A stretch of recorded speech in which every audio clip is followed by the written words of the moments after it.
La princesse et l'enchantement. Il était une fois, dans un royaume lointain en Afrique de l'Ouest, une jeune princesse nommée Nala. Orgueilleuse et belle, Nala était admirée par tous pour sa grâce et son intelligence, mais son cœur était rempli d'une vanité qui l'éloignait de ses proches. Un jour, un prince venu d'un royaume voisin arriva dans leur village pour une visite diplomatique. Le prince, nommé Kofi, était beau, courtois et aimait aider les gens du village.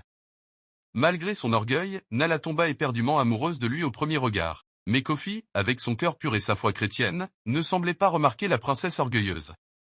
Déterminée à gagner son amour, Nala se rendit chez la sorcière du village, une femme mystérieuse nommée Adisa. Nala demanda à Adisa de jeter un sort pour que le prince Kofi tombe amoureux d'elle. Adisa accepta, mais elle avertit Nala que la magie a toujours un prix. Sous l'effet de l'enchantement, Kofi commença à montrer de l'intérêt pour Nala.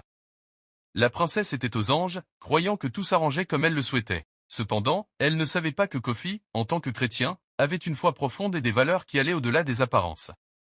Avec le temps, Kofi commença à se sentir mal à l'aise.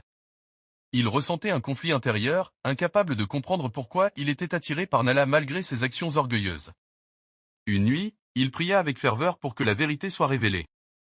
Le lendemain, en plein jour, une lumière éclatante apparut devant Kofi, et il comprit que son amour pour Nala était le résultat d'un sortilège. Il alla directement voir la sorcière Adisa et lui demanda de lever le sort.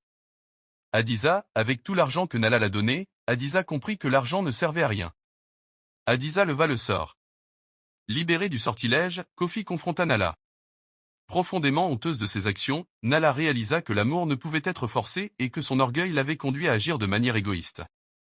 Kofi, bien que déçu, voyait aussi la sincérité de son regret.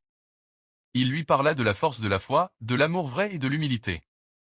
Inspirée par les paroles de Kofi, Nala commença un voyage de transformation personnelle. Elle apprit à être plus humble et à se soucier vraiment des autres.